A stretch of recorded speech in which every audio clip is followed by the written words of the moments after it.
How do you recruit? Why should you recruit? When should you start recruiting? When should you stop recruiting? I'm going to break all that down for you right here.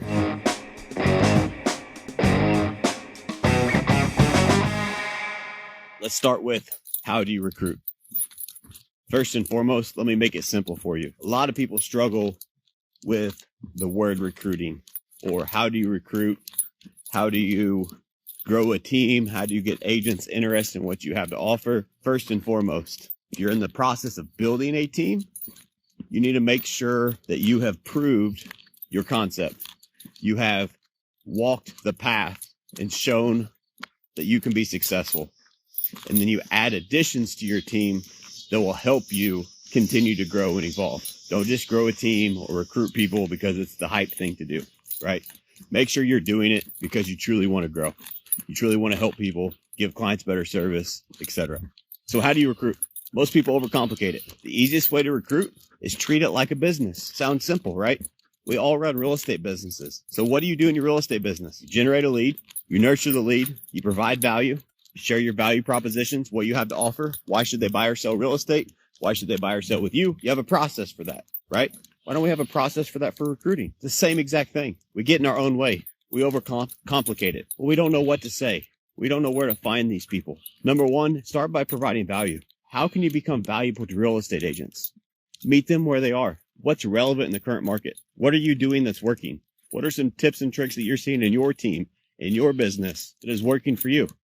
Share it, and you become the go-to. You become valuable. Your goal should be, when you're recruiting, is be more valuable than their current broker. Provide more value than they are getting where they are at. Are you able to provide more value to people, give them more tips, more tricks, more insights than where they're currently at? They have two choices. Number one, leave and come join you. Or number two, if something were to happen at their current brokerage, would choose you as their destination, right? So it's not, quit trying to close on the first date when you're recruiting.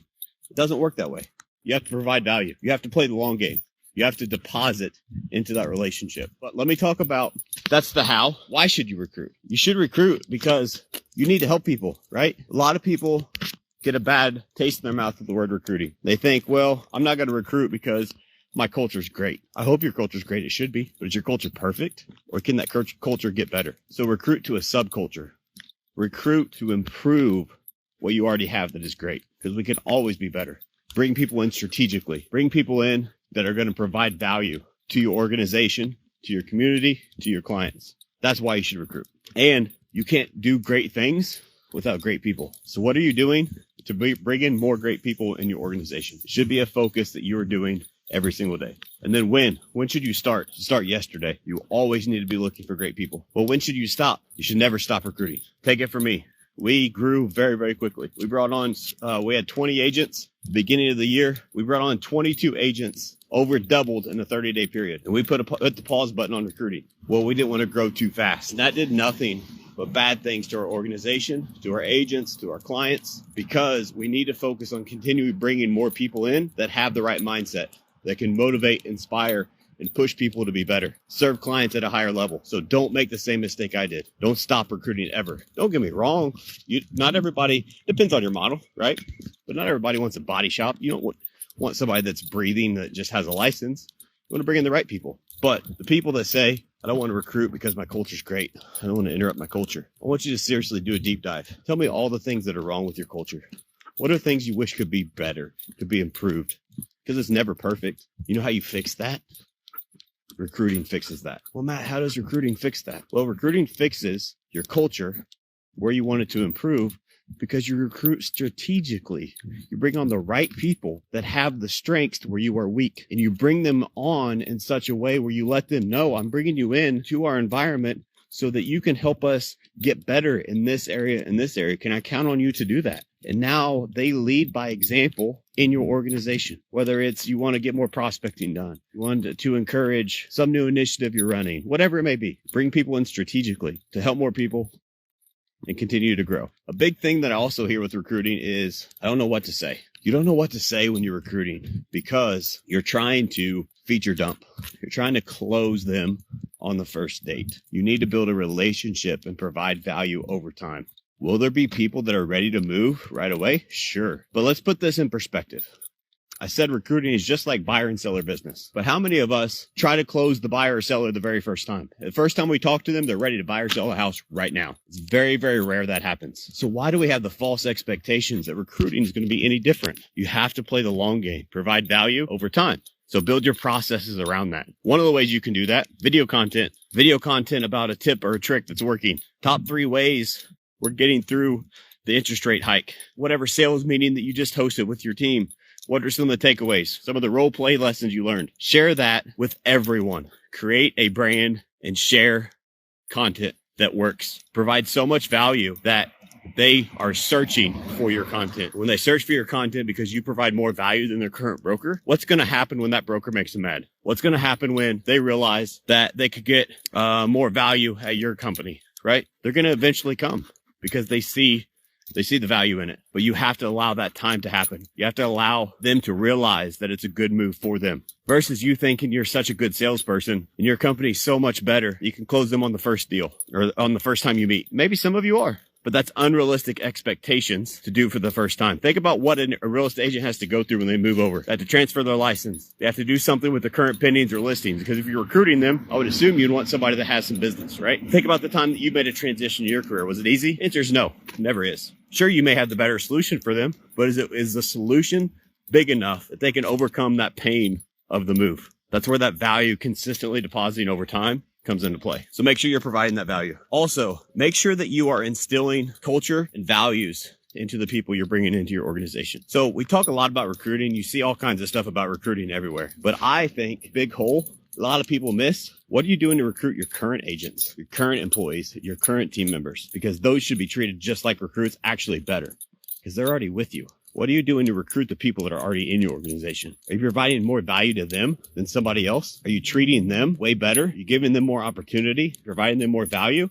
Because if you focus on just bringing in new people, but you don't provide value to your current people, you're going to always have a revolving door. And that's not what you want in a real estate organization. You want to continue to grow with the right people in the right way. Let me give you an analogy for that. Back in the day, I had DirecTV, Dish Network. Right. And I had both of them because neither one of them had good service. Sorry, dog is barking as I'm walking. But neither one of them had good customer service. Meaning, here's an example. Let's say whatever TV company that I was with before streaming was a thing, right? I would see something advertised for, hey, if you sign up for our TV service, we'll give you this premium package for $20 a month. Here I am, an existing customer. I'm paying $100 a month for that same package because they were trying to recruit new customers, but they weren't retaining their current ones because they had us locked in into a contract. How many of you have that mentality with your real estate team?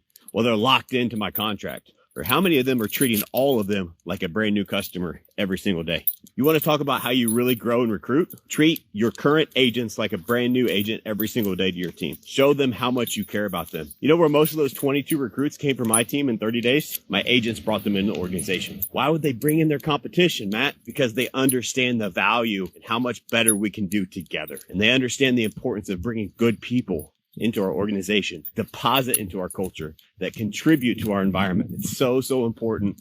You make sure to take care of the current people that you have. And if you take care of them so well, provide opportunity for them, their family, and provide an opportunity for them to bring in their friends, recruiting becomes easy because you have created a culture of winning. Winners want to hang around other winners, right? Create a culture of winning.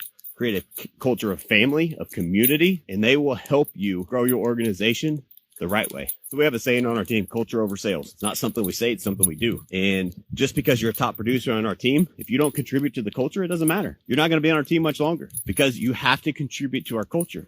Our culture is what creates the opportunity in the sales, and it's culture first. Are you as a leader making decisions? No, I'm not saying go fire your top producer. That's what I'm saying. Have the proper conversations to help guide them to make the right decision.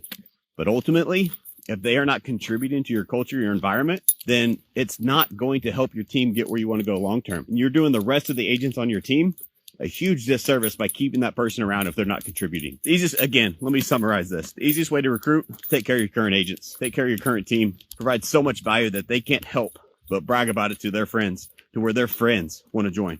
I'll give you a real life example. We were renovating a new office. Our contractor was renovating that office because they were around our team, around our environment as they were renovating the office. Guess what he did? Got his real estate license, joined our team. Joined our team about 2 months ago. Guy's already crushing it. Tons of appointments, tons under contract in the first 2 months. Crushing it. He called me this week. He said, hey, Matt, need to talk to you. I'm like, all right, what's up? He said, man, my wife, she's getting ready to get out of the military. She wants to join this team too. I didn't recruit her. He recruited for me because she saw what was happening to him, how happy he is at work, how fulfilled he is by doing what we get to do every day, by telling stories of how great our environment and how great our culture is, the opportunities we provide, especially to a brand new agent. That's the true secret to recruiting. Take care of what you got. All right, let me give you some long-term plays. Number one, have a CRM. Treat it just like a real estate business. Generate leads, nurture your leads, follow up with your leads, have a value proposition, right? Make sure you have a CRM, develop a cadence of follow-up that makes sense. Provide value to those people. Don't just call them and cold call. You tell your real estate agents to cold call leads. In today's day and age, I hope not. They call hand raisers. Most successful organizations that I know how to create hand raisers, and that's who their agents are talking to. How can you create hand raisers in the real estate agent space while you're recruiting? Provide valuable content. I do that through video. I do that through social media. I do that through emails. And I know who is watching my content. I know who is digesting the content. I know who's consistently opening it again and again. A lot of times they'll tell me, thank you for the content. Even if they don't, I have my CRM set up. Guess what? I know when they open the email. Surprise, that's a hand raiser. I relate that to, you have a buyer that's looking on your website, right? What are you training a new agent to do? Set them up on listing alerts. What are you supposed to do as soon as that buyer sees that listing alert and opens it? Speed to lead, baby, right? Call them right away. Why don't we do the same thing and call that agent recruit while they're watching our video I just sent them? How much better is that conversation going to have as I'm in the middle of depositing value through video, and I'm going to talk to them about how much more value I can provide to them through my team. I'm going to have a coaching call. I'm going to have, hey, what are you seeing in your business? What's going on in your business? What struggles are you having? What are you winning? It's going to be a much easier conversation. Don't overcomplicate recruiting. Keep it simple. You know how to sell real estate. You know how to recruit. You just don't realize it. It's the same process, just a different way of doing it. Also, it's important to realize if your onboarding is not on point, I don't care how good your recruiting is. It is so crucial as you grow an organization that you continually improve your processes, your systems, especially your onboarding. How you onboard your agents is ultimately how you will offboard them.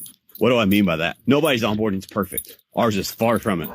We make that clear up front. We set the proper expectations. Let me give you a little trick. Here's the line that I give everybody that we bring into an organization. Culture is super important to us here at Matt Smith Real Estate Group. So much so that we consider ourselves family. We look out for each other. We care for each other, not just at work, but every day in every way. So you have family, right? They answer, of course. Of course I do. Well, let me ask you an honest question. Does your family have a little bit of dysfunction? Everybody's going to say yes. Everybody's got crazy Uncle Kenny or whatever you may have going in your life, right? Everybody's family has some sort of dysfunction. Well, just so you know, like I said, we are a family here at Matt Smith Real Estate Group. Just like your family has a little dysfunction, so do we. We're not perfect. But here's one thing we are committed to. We are committed to always putting culture first. We're committed to always doing the right thing. We're committed to always doing what we can to help each other. So if things aren't perfect in onboarding, will you bear with us? Make sure as we work through this dysfunction that we can work through this together, that you're part of this team and you understand it's not always going to be perfect. Versus, what do most people say in a recruit or an onboarding session? Oh, we have the best of this. We have the most leads. We have this. We have that. Oh, you come here, we'll make you successful. That's bullshit. You can only provide the environment for them to make a choice to be successful. The choice is up to them. Can you provide them more opportunity? Absolutely. And you should. You should be working on that every single day, but you can't make them successful. So how does that conversation stand out when you are honest with them? When you say, you know what? I can't make you successful. I can't give you I can't give you 150% split. I can't give you all the leads on the planet, but here's what I can give you. And you give them the real, raw information. I care about my people. I'm committed to their success. Talk about your core values. Talk about your mission.